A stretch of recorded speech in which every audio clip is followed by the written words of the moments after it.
Good morning. Today we're going to look at a specific application of exponential growth, and that is from the world of banking, and it is compound interest. So it's going to be based on the exponential equation that I have written here that we've been using, where A is your initial amount, how much you have to begin with, R is your rate, and T stands for time. However, the banking industry does something called compounding. When they pay you interest, they decide how often they're going to pay it out to you. So sometimes accounts will compound annually, means they just pay you once a year. Sometimes they compound monthly, means they'll give you a little bit interest every month. So like 12 times a year, you would get that interest.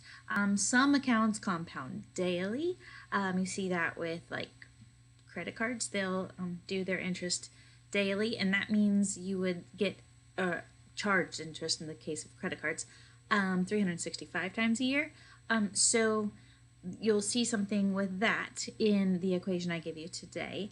The other thing is, since this is from the banking world, they chose some different letters to use to stand for things in this equation. So we're going to go with their letters because it's their application, their use. That's where you're going to see this show up as. So the first change that you'll see is, so Y is our output here. That's our amount of money that you would have after so much time passes. So do you remember function notation where like y is the same thing as f of x? Well, they're going to write this in function notation, only instead of f of x, they're going to call it v of t. So v of t. And what that's going to stand for is it's going to stand for the value at time t.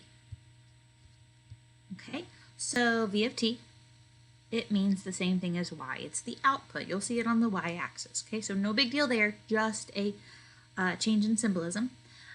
For A, the initial amount, they're going to call that P. P stands for principal in the banking world. So I'll put that here, principal, which is your initial amount.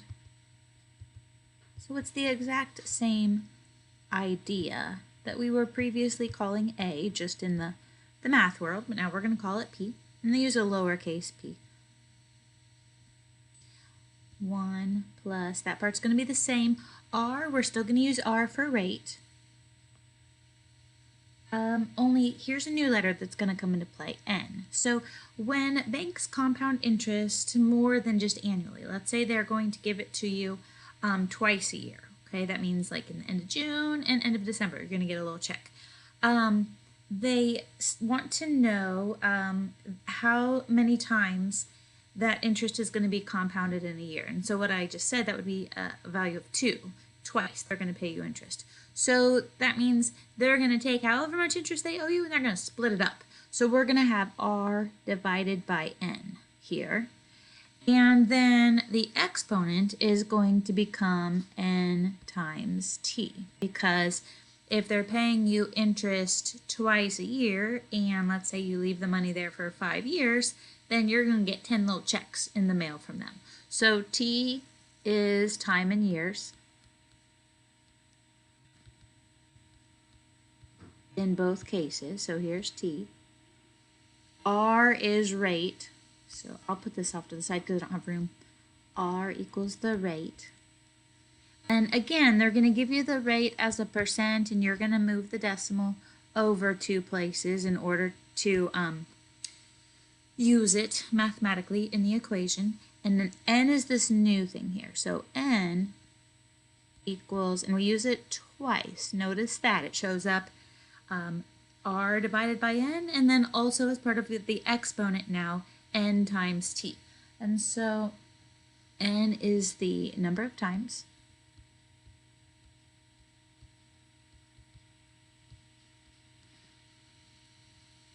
Interest is compounded each year. Interest is compounded each year.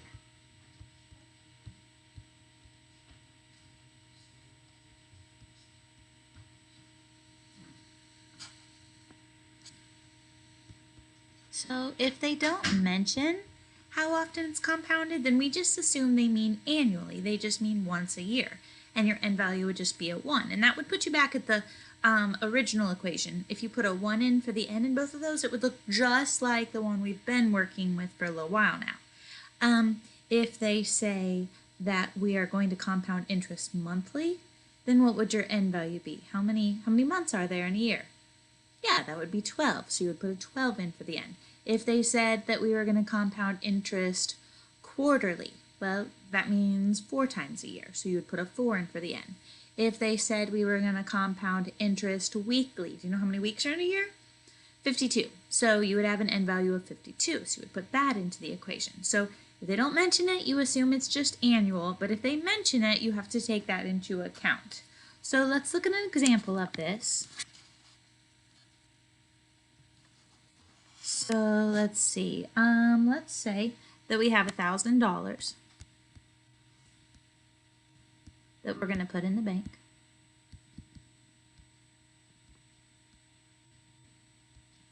And they're going to compound it quarterly.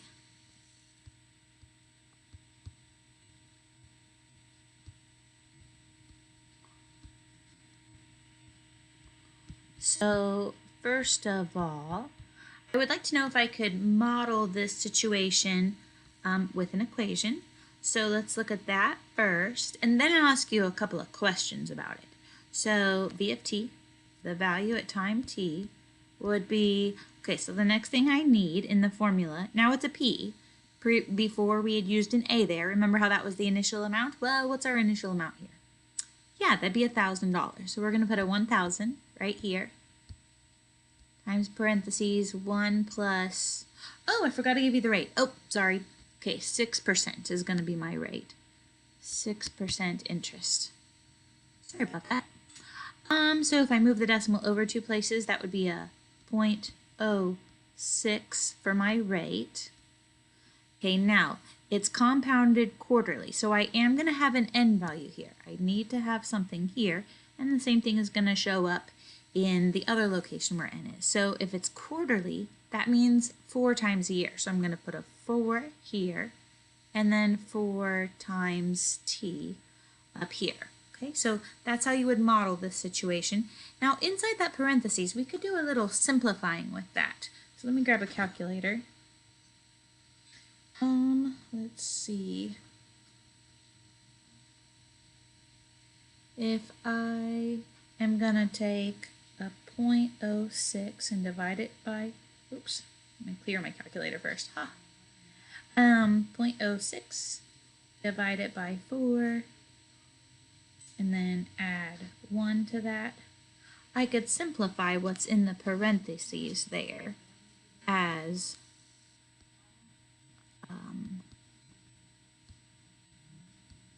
a 1.015. And then I'll have to the 4t power up here. So let me pull up Desmos so we can graph this. And then I'll ask you some questions about it.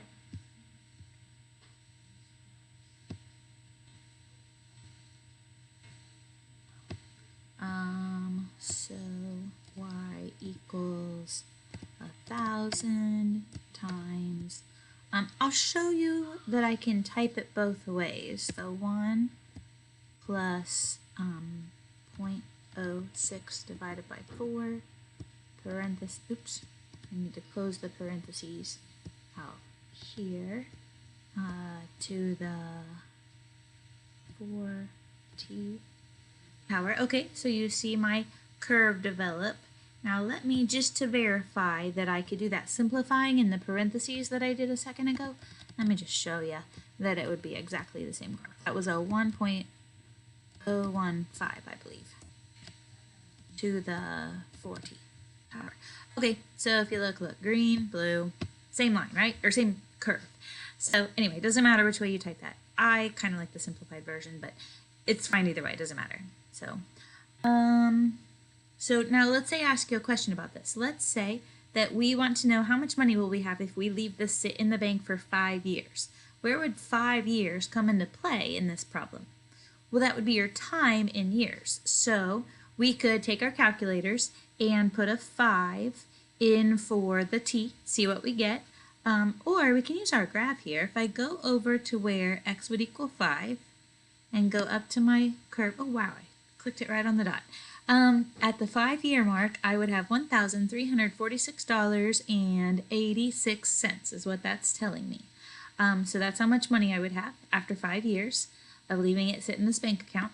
Another question you might see is, I wonder when I will get to a certain amount of money. Like maybe I want to double my money and have $2,000. How long will I have to wait for that to happen?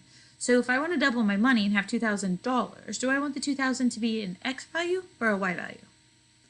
Yeah, that would be a Y value because it's talking about how much money we're going to have, the value. So do you remember how we said that the output here, V of t, is the value at time t? We're trying to find a value of $2,000. So I'm going to go up to where the y equals $2,000. Come over to see where I would hit my curve. So I want 2,000. Now remember, see, I missed it.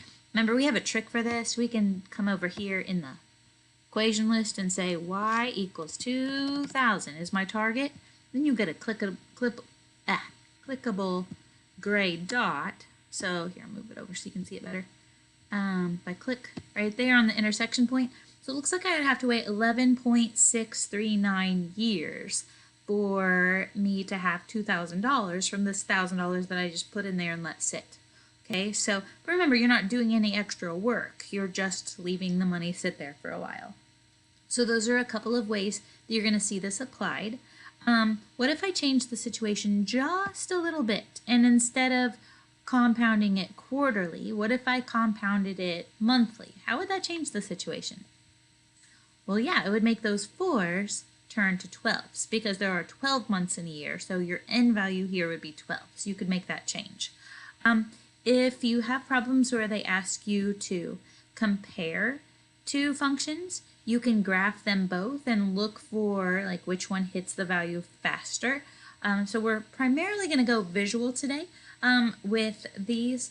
Some of you are more mathematically minded than visually minded, and you might be thinking, but how would I just solve this? Well, that's coming. We'll get to that. But for now, I want to build your knowledge on how it grows visually. So I think that's everything you need to know. So remember that Jesus loves you, and so do I. So do your math.